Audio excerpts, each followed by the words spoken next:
नमस्कार दोस्तों, मेरा नाम प्रवीण खैतान है और आज हम समझेंगे टेक्निकल एनालिसिस के one of the best indicator के बारे में, दैट इज़ मूविंग एवरेज और मूविंग एवरेज की शानदार स्ट्रैटेजीज। सच में अगर आप इस इंडिकेटर पे सही ढंग से कमांड कर लेते हैं, आप समझ जाते हैं कि कहाँ पे इस इंडिकेटर को यूज़ करके एंट्री करनी है और एग्ज़िट करनी है, तो शायद आपको कोई भी इंडिकेटर देखने की ज़रूरत नहीं है। तो आप इस वीडियो को लास्ट तक ध्यान से देखें, क्योंकि मैं बहुत बारीक चीज़ें समझाने वाला हूं जो और कोई नहीं समझाने वाला। आपको ध्यान से समझिएगा लास्ट तक, आपको ये इंडिकेटर डेफिनेटली स्टॉक मार्केट में सफलता दिलवाएगा। आइए समझते हैं क्या होता है इंडिकेटर पहले, उसके बाद समझेंगे कि मूविंग इंडिकेटर बनता कैसे है और उसके बाद समझेंगे कि इसको हम यूज़ कैसे करते हैं।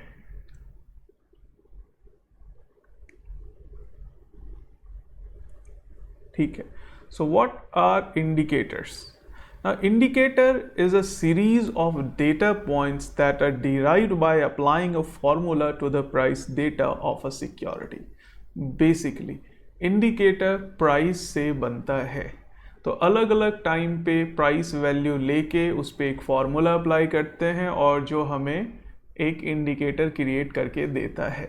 ध्यान रखिएगा, प्राइस मूव करती है न्यूज़ से, ठीक है, और प्राइस से मूव करता है इंडिकेटर। तो मोस्ट ऑफ द इंडिकेटर जो होते हैं वो प्राइस से स्लो चलते हैं, ठीक है। इसलिए न्यूज़ मार्केट में हमेशा पढ़नी चाहिए, न्यूज़पेपर की आदत आपको हमेशा डालनी चाहिए। वैसे जो टेक्निकल इंडिकेटर है बहुत ही आसान होता है इसको बनाना। अगर एक फॉर्मूले को अप्लाई किया जाए प्राइस वैल्यू पे तो वो आपको रिजल्ट देने लग जाता है। दो तरह के इंडिकेटर्स होते हैं, एक होता है लीडिंग इंडिकेटर, दूसरा होता है लैगिंग इंडिकेटर। लीडिंग इंडिकेटर वो होता है जो नॉर्मली थोड़ा फास्ट सिग्नल देता है, यानी कि लगभग प्राइस के साथ साथ चलता है। आप इसको कोइंसिडेंशियल इंडिकेटर भी कह सकते हैं, लेकिन हाँ, चूंकि इसको दो कैटेगरी में बांटा गया है, लीडिंग और लैगिंग, तो हम ये अज्यूम कर रहे हैं कि वो इंडिकेटर, जितने भी लीडिंग इंडिकेटर है, वो प्राइस से थोड़ा सा फास्ट चलते हैं, प्राइस के साथ साथ चलते हैं। फास्ट तो नहीं चल सकते, प्राइस से पहले, प्राइस के साथ साथ चलते हैं ना। जितने भी लीडिंग इंडिकेटर होते हैं ये आपको सिग्नल्स फास्ट देते हैं, यानी कि एकदम जहाँ से प्राइस घूमता है ऊपर की तरफ वहीं पे सिग्नल देते हैं। बट प्रॉब्लम क्या है, ये थोड़ा सा फेक सिग्नल देते हैं। तो कभी भी लीडिंग इंडिकेटर को ध्यान रखिए, आप अकेले यूज़ नहीं करेंगे, यानी कि सिर्फ एक लीडिंग इंडिकेटर अप्लाई करके यूज़ नहीं करेंगे, ठीक है। कौन से होते हैं लीडिंग इंडिकेटर्स? लाइक RSI हो गया, स्टॉचस्टिक्स हो गया, विलियम्स आर परसेंट हो गया, CCI हो गया, पैराबोलिक्स आर हो गया, रेट ऑफ चेंज हो गया। तो ये जितने इंडिकेटर्स हैं ये सारे लीडिंग इंडिकेटर हैं। बट ध्यान रखिएगा, किसी भी इंडिकेटर को स्टैंड अलोन लीडिंग इंडिकेटर को यूज़ नहीं करेंगे। कम से कम दो इंडिकेटर को अप्लाई करेंगे, दोनों की कंफर्मेशन होगी तब काम करेंगे, या फिर प्राइस एक्शन के साथ लीडिंग इंडिकेटर को आप अप्लाई करेंगे। तो आज वैसे हम लीडिंग इंडिकेटर डिस्कस नहीं कर रहे हैं, हम आज डिस्कस करेंगे लैगिंग इंडिकेटर के बारे में। और one of the best lagging indicator है मूविंग एवरेज। तो मूविंग एवरेज क्या होता है? ये थोड़ा सा लेट सिग्नल देता है, यानी कि ट्रेंड थोड़ा सा कंफर्म्ड हो जाता है, श्योर हो जाता है कि प्राइस ऊपर जाएगा ही, तब ये आपको सिग्नल देता है, ठीक है। तो इसके साथ फ़ायदा क्या है? एक्यूरेसी अच्छी है। बट नुकसान क्या है? थोड़ा लेट सिग्नल देता है तो थोड़ा सा प्रॉफिट निकल जाता है। ध्यान रखिए, लालची लोग के लिए मूविंग एवरेज नहीं है। जो लालची लोग होते हैं उनको एकदम पता होना चाहिए कि रॉक बॉटम पे कहाँ से प्राइस चेंज होगा। वो पॉसिबल नहीं है, वो सिर्फ भगवान को पता है, गॉड ऑलमाइटी को पता है, किसी को नहीं पता है। तो हम जब अब ट्रेडिंग करते हैं तो जितनी ज़्यादा श्योरिटी मिल सके ट्रेडिंग में उतना अच्छा है हमारे लिए। तो लीडिंग इंडिकेटर थोड़ा सा श्योर होता है, लैगिंग इंडिकेटर थोड़ा सा श्योर होता है। तो लैगिंग इंडिकेटर कौन सा होता है हमारे पास? मूविंग एवरेज है, MACD है, moving average convergence and divergence, Bollinger band है, इसके अलावा सुपर ट्रेंड है, और भी कई सारे इंडिकेटर हैं जो थोड़ा सा स्लो सिग्नल देते हैं बट ज़्यादा एक्यूरेट सिग्नल देते हैं।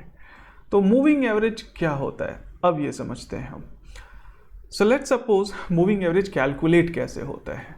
देखिए मान लेते हैं हमने 6 डे का मूविंग एवरेज निकालना है, यानी कि 6 डेज का मूविंग एवरेज निकालना है। तो डे 1 से लेके डे 6 तक का हमारे पास यहाँ प्राइस दिया हुआ है और इसका हमने एवरेज लिया।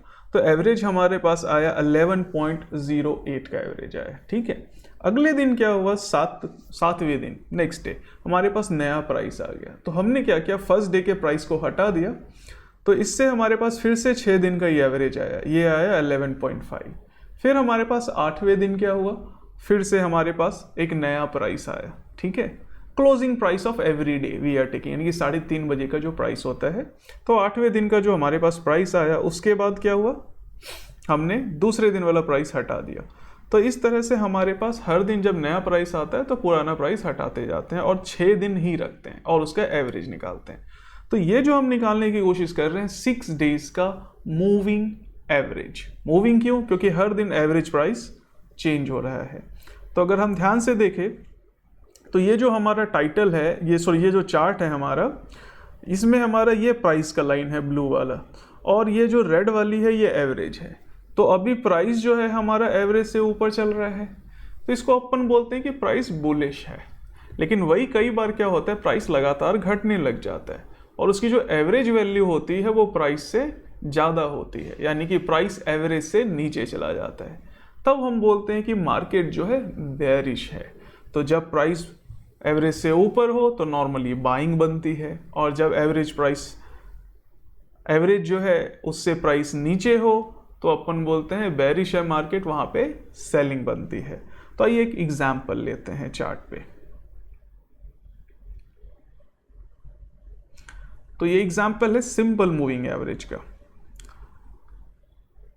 तो ये जो है हमारा प्राइस लाइन है, ये हमारा मूविंग एवरेज लाइन है। हमें वेट करना होता है कि कब हमारा मूविंग एवरेज का लाइन प्राइस के लाइन से क्रॉस ओवर करे। तो यहाँ पे क्या था, हमारा अप ट्रेंड था। अगर हम देखें तो प्राइस हमारा ऊपर जा रहा है इस लाइन में। ठीक है, ये ऊपर जा रहा है। अब जब ये ऊपर जा रहा है तो जहाँ पे भी ये क्रॉस ओवर देता है, यानी कि मूविंग एवरेज से प्राइस नीचे चली जाती है। ठीक है, तो ये एक ऐसे सिचुएशन है जिसको हम बोलते हैं moving average cross over with price. यहाँ पे आप ट्रेड कर सकते हैं, यानी कि you are trading on the breakout of the price. ठीक है, यानी कि यहाँ पे क्या हुआ, प्राइस और मूविंग एवरेज दोनों एक साथ डाउनवर्ड में कन्वर्ज कर गए। जब ऐसी सिचुएशन होती है तो आप ट्रेड में एंट्री लेते हैं। ठीक है, स्टॉप लॉस जो होता है वो होता है मूविंग एवरेज से पहले वाली कैंडल का हाई। मैं आपको दिखाता हूँ एग्जैक्टली चार्ट पे। तो यहाँ पे हमने एक एग्जांपल लिया है, ये यूएसडी स्विस फ्रैंक का चार्ट है, आवरली चार्ट है। तो ये हमारा यूएसडी स्विस फ्रैंक का चार्ट है और ये आवरली चार्ट है। तो अगर हम यहाँ देखें, ये प्राइस लाइन है, कैंडल चार्ट है, कैंडलस्टिक चार्ट है। इसके ऊपर जो रेड वाली लाइन है हमारी, ये हमारी मूविंग एवरेज है। 14 पीरियड का हमने मूविंग एवरेज लिया है। अब ये भी समझेंगे कि पीरियड का क्या इंपॉर्टेंट है, अलग अलग 9 पीरियड, 14 पीरियड या 50 पीरियड या 100 पीरियड, अलग अलग पीरियड का हम मूविंग एवरेज लेते हैं। तो ये जो हमारा प्राइस लाइन है, हमने देखा कि प्राइस ने यहाँ पे मूविंग एवरेज को तोड़ दिया और प्राइस नीचे चला गया। तो जब प्राइस मूविंग एवरेज को तोड़ता है तो हम उसको शॉर्ट सेल कर सकते हैं, यानी कि अगर डाउनवर्ड तोड़ा है, मूविंग एवरेज ऊपर चली गई है तो शॉर्ट सेल होगा। इसी तरह से अगर हम देखें कि अगर अपवर्ड तोड़ा है, यहाँ पे अगर हम देखें तो यहाँ पे प्राइस मूविंग एवरेज से ऊपर गई है तो हम यहाँ पे बाइंग करते हैं। ठीक है, तो इस तरह से हमारा जब प्राइस मूविंग एवरेज के नीचे जाता है तो शॉर्ट सेल होती है और प्राइस मूविंग एवरेज के ऊपर जाता है तो हमारी बाइंग होती है। ठीक है, दूसरा हमारे पास अगर टॉप पे देखें लास्ट में, तो यहाँ पे वही हुआ, प्राइस नीचे चला गया मूविंग एवरेज के, तब हम इसको ट्रेड कर रहे हैं।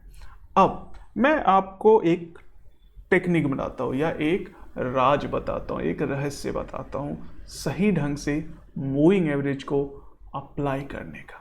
क्योंकि अक्सर जो लोग हैं सिर्फ इतना ही पढ़ते हैं मूविंग एवरेज में और गलती करते हैं। आपने क्या ध्यान देना है मूविंग एवरेज में, ताकि आप गलती ना करें और आपकी मूविंग एवरेज की ट्रेड हमेशा या मोस्ट ऑफ द टाइम सही हो।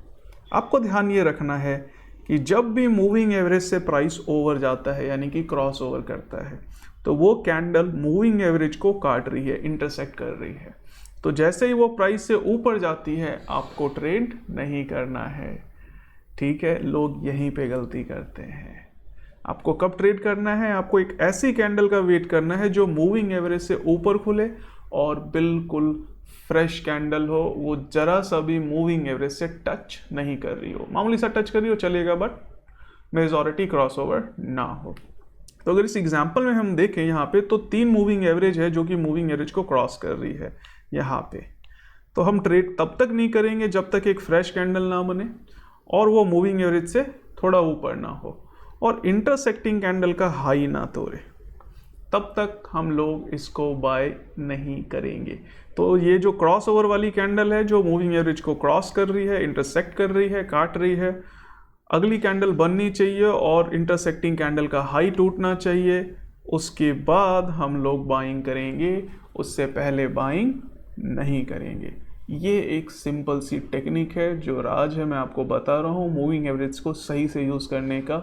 ज़्यादातर लोग इस सिंपल टेक्निक को बताने के लिए आपसे हज़ारों रुपए ले लेते हैं और सिर्फ इस चीज़ को अप्लाई करिए, आपको मूविंग एवरेज की एक्यूरेसी में गजब का डिफरेंस दिखाई देगा, ठीक है। आगे मैं बताता हूँ। जो दूसरा तरीका होता है मूविंग एवरेज पे काम करने का वो होता है मूविंग एवरेज क्रॉस ओवर पे ट्रेड करना। यानी कि आप देखें तो यहाँ पे हमने एक 14 पीरियड का मूविंग एवरेज लिया और एक 22 पीरियड का लिया है। कई ट्रेडर्स आपको सजेस्ट करते हैं कि जब मूविंग एवरेज क्रॉस ओवर हो यानी कि छोटी वाली मूविंग एवरेज बड़ी वाली मूविंग एवरेज को तोड़ दे तो वहाँ पे आप शॉर्ट सेल कर सकते हैं या वहाँ पे आप बाइंग कर सकते हैं। यानी कि इस केस में तकरीबन यहाँ पे बाइंग आएगी आपकी जब ये नीचे क्रॉस ओवर हो रहा है और इस केस में तकरीबन यहाँ पे आपकी सेलिंग आएगी जब ये क्रॉस ओवर हो रहा है। बट देखो तो इसमें ज़्यादा मुनाफा नहीं है और देखो तो इसमें थोड़ा सा मुनाफा है। तो मूविंग एवरेज क्रॉस ओवर पे एग्जैक्टली कैसे ट्रेड करना है, ठीक है, ये भी मैं आगे चल के आपको बताऊंगा। लेकिन इसके लिए आपको इस चैनल को सब्सक्राइब करना पड़ेगा और बेल बटन को प्रेस करना मत भूलें ताकि जैसे ही मैं नेक्स्ट वीडियो डालूं वो आप देख पाए। अब थोड़ा सा हम समझते हैं और मूविंग एवरेज के बारे में। जैसे कि कई लोग मूविंग एवरेजेस में लंबा पीरियड अप्लाई करते हैं, जैसे कि 200 दिन का पीरियड, 100 दिन का पीरियड, 30 दिन का पीरियड। कई लोग ऐसे होते हैं जो 9 दिन 12 दिन के पीरियड पे काम करते हैं।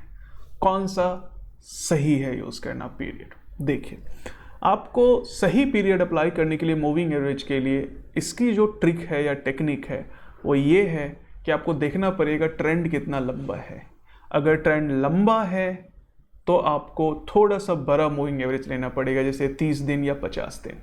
बट अगर ट्रेंड वॉलेटाइल है, साइडवेज है, ज़्यादा लंबा नहीं है, तो आपको 9 दिन या 12 दिन का मूविंग एवरेज अप्लाई करना चाहिए।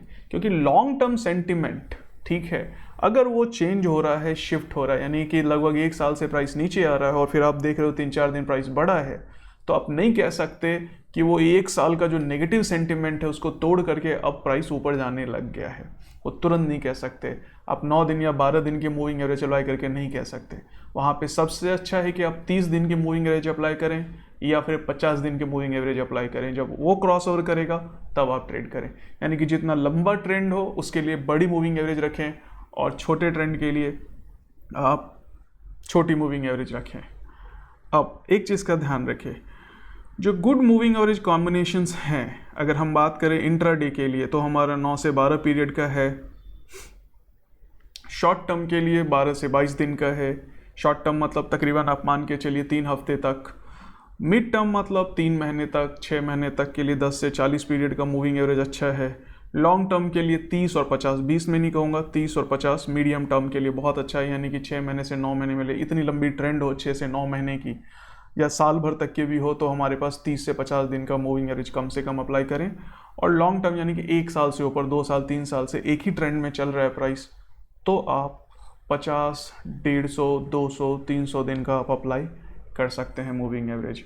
देखिए, मूविंग एवरेज की स्टडी जो है काफ़ी ज़्यादा तरीके हैं मूविंग एवरेज में काम करने के। मैं बहुत सारी तरीके आपको बताऊंगा।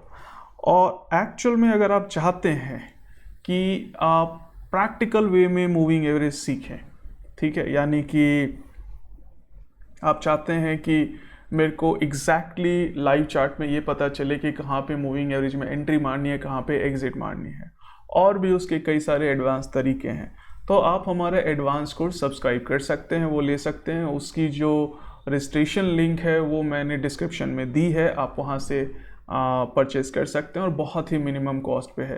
लेकिन ट्रस्ट मी, ये आपके लिए बहुत फ़ायदेमंद होगा। अगर आपको कोई डाउट हो इस वीडियो से रिलेटेड, कोई आपको क्वेश्चन हो इस वीडियो से रिलेटेड, ठीक है, या आप कुछ और मेरे से चाहते हैं, तो आप कमेंट बॉक्स में ज़रूर लिखें ताकि मेरे को पता चल सके और मैं आपकी हेल्प कर सकूं।